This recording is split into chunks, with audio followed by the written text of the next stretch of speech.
Tema 11, servicios y productos digitales a beneficio de la sociedad. Ok, para este tema hablamos del proceso de información en el aspecto digital. Son exactamente los mismos elementos. Tenemos la entrada de la información. Esta se procesa en los diferentes dispositivos o terminales que tenemos, sea una computadora, una tableta, un teléfono. Tiene una salida o un remitente y en este momento el elemento clave es la persona o la capacidad de usuarios que puedan soportarla o verla, visualizarla a través de estos dispositivos. Tenemos un elemento más. Generalmente este tipo de información, cuando es de nuestro interés, tendemos a guardar en una unidad de almacenamiento. Por supuesto que en el proceso donde nosotros tenemos a un emisor, a un receptor, a un mensaje, a los elementos que lo acompañan, que en este caso es el canal y el medio. Vamos a tener también el elemento ruido, que es el que debemos de estar tratando de ajustar, dada la temática. El ruido podría traducirse en las aplicaciones o en el contexto digital, en Internet, a través de esas avisos, esos mensajes que nos llegan de propaganda, no sé, de los diferentes patrocinadores que están detrás de o que están de alguna manera soportando las aplicaciones. Ajá, y bueno, pues aquí tenemos el proceso de información a través de los medios digitales. Consultamos diferentes fuentes de datos todo el tiempo. Podemos consultar desde un reportaje, desde un tipo de video, audio, hasta fuentes muy confiables, como siempre van a ser los libros, que nos dan todo tipo de datos, tanto del autor como del editorial, el contenido de la información, el año de edición, obviamente la temática, y pues eso nos da certeza que lo que estamos consultando es completamente confiable. Podemos visitar también revistas que hoy han sido digitalizadas como Muy Interesante, que bueno, en algún momento la podemos encontrar en los dos contextos, tanto en el virtual como en el digital, como en el real, y estar consultando los mismos contenidos. Obviamente tenemos que suscribirnos, tenemos que pagar una cuota por el acceso a su información, o podemos visitar de forma general los títulos. Si algo nos interesa, pues entonces adquirimos el producto, y si no, bueno, pues hasta ahí llega nuestra consulta. Documentos escritos físicos o digitales que se encuentran disponibles, como lo serán los que un día ustedes estén generando a partir de una investigación, a partir de un tema de interés, estar desarrollando esta información, colocando sus datos pertinentes para que si en algún momento alguien más quiere revisar o saber de esa información, referencie y actualice lo que nosotros hemos realizado en esa fecha de publicación que tenemos. Para esto, pues obviamente aquí en la zona centro se maneja el formato APA, que no es otra cosa más que el estilo o la forma en la que se referencia la bibliografía. Tenemos otros formatos como lo es Mila, IEEE, Chicago, Harvard, que en algún momento ellos dicen, presenta primero al autor, luego la editorial, luego el nombre del artículo o el libro, y el formato APA nos dice, bueno, pues presenta primero al autor, después al nombre del artículo, después la editorial o referencia de internet o web y las páginas donde lo has consultado. Son estilos para estar presentando, es ponerse de acuerdo yo cómo voy a referenciar mi fuente de datos que he consultado. Estaremos viendo ese tema y bueno, las estadísticas de redes sociales nos dicen que son consultadas aquí con mayor frecuencia aquellas que nos llenan de información, que nos permiten compartir información y que nos permiten también publicar información. Les presentamos aquí una pequeña imagen donde está a nivel de porcentajes las redes sociales más utilizadas y que bueno, en algún momento en tiempo promedio, cuánto tiempo las utilizamos. Podemos ir de 4 horas hasta 31 minutos. ¿Quiénes son los que más utilizamos? Mujeres, hombres, entre qué edades. Es importante conocer todos estos datos para tener una referencia de donde nosotros nos estamos colocando y si realmente estas fuentes son confiables y dentro de ellas nos permiten compartir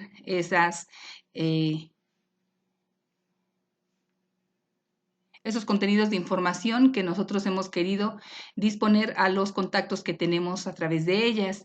Recordemos que en un principio la intención de Mark Zuckerberg, que diseñó Facebook, era compartir actividades escolares entre sus compañeros sin tener que desplazarse de un lugar a otro. Ese es el objetivo principal de Facebook. Al convertirse en social, bueno, pues ya salió del contexto y ahora sí ya compartimos todo tipo de información. Sin embargo, nos permite seguir en el contexto a través de grupos específicos. A lo mejor ustedes pueden tener su red social y formar parte de un grupo que sea el grupo de la escuela y en ese grupo estar compartiendo actividades, tareas, mensajes, solamente dirigido a esas personas que están seleccionadas en ese grupo de trabajo.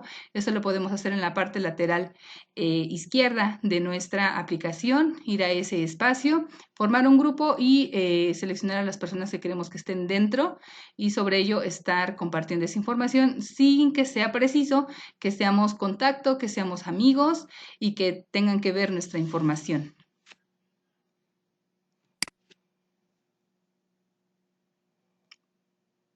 Los proyectos de investigación nos habla entonces de la manera ordenada, secuencial que tenemos que llevar a cabo a través de un método que es una serie de pasos consecutivos, una serie de pasos bien definidos, secuenciales, donde se debe de tener un título, una introducción, un diagnóstico, hablar de una problemática, por qué es importante que yo realice esa investigación, que en este caso es la justificación, qué es lo que pretendo alcanzar con esa investigación, cómo lo voy a lograr, son los objetivos específicos, el marco teórico, todo lo que está detrás, si ya alguien hizo investigación sobre ese tema, si yo lo estoy haciendo por primera vez, qué temas se relacionan, qué áreas de conocimiento se relacionan. El marco metodológico nos habla de cómo lo vamos a hacer o cómo lo estamos realizando bajo un esquema propiamente cuantitativo, cualitativo, si voy a diseñar un instrumento de medición, una entrevista, un test, si a través de ello voy a obtener información, voy a generar datos estadísticos, qué población voy a entrevistar y bueno, mostrar las evidencias de todo lo que he realizado para que mi trabajo sea completamente válido. Así como cuando nos ponemos a investigar acerca de un tema de manera informal, siempre preguntamos de dónde viene esa información o quién nos los dijo para dar las referencias bibliográficas. Una persona es una fuente generadora de datos en todo momento. Estamos llenos de atributos, de cualidades en los cuales son objeto de información para temas específicos de interés. Si en algún momento estuvieran hablando de estudiantes o la investigación estuviera basada en estudiantes, nosotros seríamos la comunidad disponible para que seamos objeto de investigación, pero si también quisieran hablar de los jóvenes que utilizan redes sociales, seguramente también seremos objeto de investigación y nos vamos llenando de diferentes atributos en los cuales se puede concentrar la información y estar delimitando a una población. Si, por ejemplo, en algún momento nos dijeran que quieren hablar de jóvenes, pero que han conseguido trabajo en los últimos 3 años, seguramente no estaremos entrando ni siquiera por el rango de edad. Entonces es importante delimitar qué atributo queremos de la persona como fuente generadora de datos para que podamos integrarla en la población de estudio. Las tecnologías de información y comunicación generan datos a través de la consulta de medios elaborados. En todo momento nosotros estamos subiendo información que se tiene al alcance de las aplicaciones y empiezan a relacionar nuestra información con el resto de de los espacios o aplicaciones que seguimos utilizando. Si en algún momento yo quiero conectarme a una red social y también quisiera estar en otra, solamente doy la referencia de donde ya estoy registrada y en automático se generan los datos. Por ejemplo, cuando nosotros trabajamos en Genially y queremos trabajar en Canva, damos clic con nuestro correo electrónico abierto y en automático registra la información, ya no nos pregunta ningún otro dato, ya hace un enlace de manera sincrónica directa y se genera lo que es la gran base de datos o el Big Data, que en algún momento es parte masiva donde se puede consultar información y donde se está, de alguna u otra manera, nosotros estamos alimentando esa gran base de datos todo el tiempo en cuanto nos preguntan de alguna aplicación, de algún programa, de alguna red social, datos y nosotros contribuimos a el vaciado de los mismos, nos intersectan inmediatamente. Jalan las referencias, son las mismas, los usuarios, y cuando sentimos ya nos llega todo tipo de información a nuestro correo, si nos interesa el tema, si queremos saber más, si nos interesa un producto, y bueno, no es otra cosa que la gran base de datos sincronizando esa información a través de la misma referencia de usuario que nosotros hemos compartido. Dice entonces que tenemos en México al INEGI, que es el Instituto Nacional de Estadística, Geografía e Informática, un órgano descentralizado de la Secretaría de Hacienda y Crédito Público que nos da todo tipo de estadísticas del comportamiento de la población en México. Nos habla de cuestiones económicas, sociales, culturales, de población, rurales, todo tipo de encuestas, todo tipo de censos levantan ellos. Tenemos de forma específica 3 censos, que es el de población, el económico y el agropecuario, y el resto son encuestas que van describiendo la actividad en el gobierno o en las diferentes entidades que lo soliciten. Por supuesto que nosotros lo podemos hacer como usuarios convencionales. Es una fuente muy confiable que pasa a ser un recorrido al tamaño de la población establecida para que puedan recopilar esa información. Y por eso podemos ver en televisión esa información que dicen 51% de la población en México son mujeres, pero pues es que ya nos entrevistaron o ya nos estuvieron revisando la información. Esta debe de ser de calidad, oportuna, de cantidad y obviamente relevante para que nosotros la podamos ocupar. Dijimos, es un instituto confiable y ahí podemos estar contrastando. Yo a lo mejor tengo un tema de investigación en la localidad donde vivo y lo puedo estar comparando con el mismo tema de investigación a nivel estado e incluso a nivel nacional a través de este instituto, que me va a dar temas muy semejantes de información que ya ha sido recuperada o recopilada.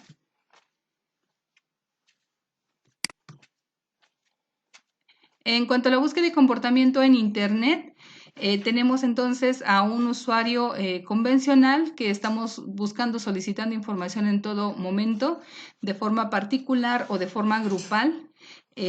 Nosotros buscamos información de manera consciente o inconsciente, es decir, nosotros damos las palabras clave a los navegadores o bien vamos dando clic a los diferentes vínculos que nos va dando y nos va llevando a diferentes espacios, a diferentes sitios que en algún momento ni siquiera estábamos buscando, pero que también nos lleva a temas interesantes o de nuestro interés. Entonces, bueno, se va generando la secuencia o la ruta de la información que en algún momento se vincula con el usuario.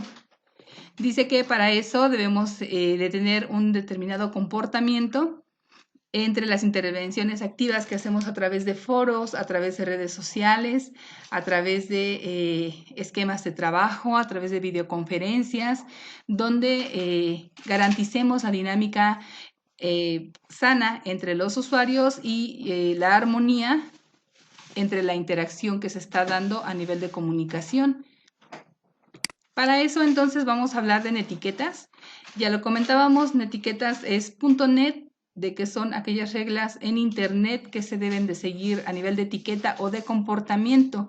Reglas de comportamiento en Internet que hablan de una buena educación, de un comportamiento real a nivel del contexto virtual, que sea muy semejante, muy parecido, que no estemos duplicando identidades, que no estemos falseando información, respetar a los grupos de personas con las que tenemos contacto. Si en algún momento algo no me gustó, algo no me parece, yo respeto la opinión y emito la mía sin estar alterando el orden o la dinámica de trabajo del grupo al que pertenezco. De igual forma, no intervenir por otros usuarios de manera inoportuna. Alguien a veces está hablando y nosotros de momento ni siquiera pedimos la intervención y simplemente también nos ponemos a hablar. Muestra una falta de respeto inmediata a la persona que tiene la palabra o el uso de la voz. Entonces, bueno, pues estas netiquetas nos van a ayudar a tener una comunicación en armonía en los grupos de trabajo antes mencionados. Así es de que vamos a estarlas revisando todas y vamos a pegarnos a esas etiquetas que de manera general han sido establecidas para trabajar de forma armónica entre redes sociales. Tenemos aquí la asociación de datos para generar información de dos grandes soportes. Tenemos el Big Data o la gran base y minería de datos. El Big Data, dijimos, es aquella colección de información que se da a nivel de registros. El usuario se registra como entidad de una red social o de un correo electrónico y le empieza a llegar todo tipo de información con la que se relacione o con la que relacione esas cuentas a nivel de usuario virtual. Ese es el Big Data o la gran base, que en algún momento tiene esa capacidad o está programada para dar seguimiento o rastrear al usuario todos los movimientos que pudiera hacer en Internet a través de ese registro que se le ha otorgado y ver cuál es su comportamiento, hacerle sugerencias de compra, de uso, de espacios, de redes, de usuarios, de amigos y de todo lo que le pueda relacionar o interesar con respecto a la información que busca. Y la minería de datos es la recopilación de información relacionada a un usuario acerca de una variable en específico por una empresa o institución. La minería de datos está más dirigida a las empresas que se dedican a ventas o a servicios y que en algún momento recibe el registro de sus usuarios, realizan la búsqueda, le hacen un historial y si en algún momento es preciso revisar su comportamiento y su historial para un crédito, para un espacio, para un movimiento financiero, un movimiento social, un movimiento del tipo que se necesite, tenemos que recurrir a la minería de datos, que es aquellas aplicaciones que realizan la búsqueda del historial del usuario en todos los sentidos para ver si es una persona confiable, si es real la información que está emitiendo y si se le puede dar acceso a lo que solicita.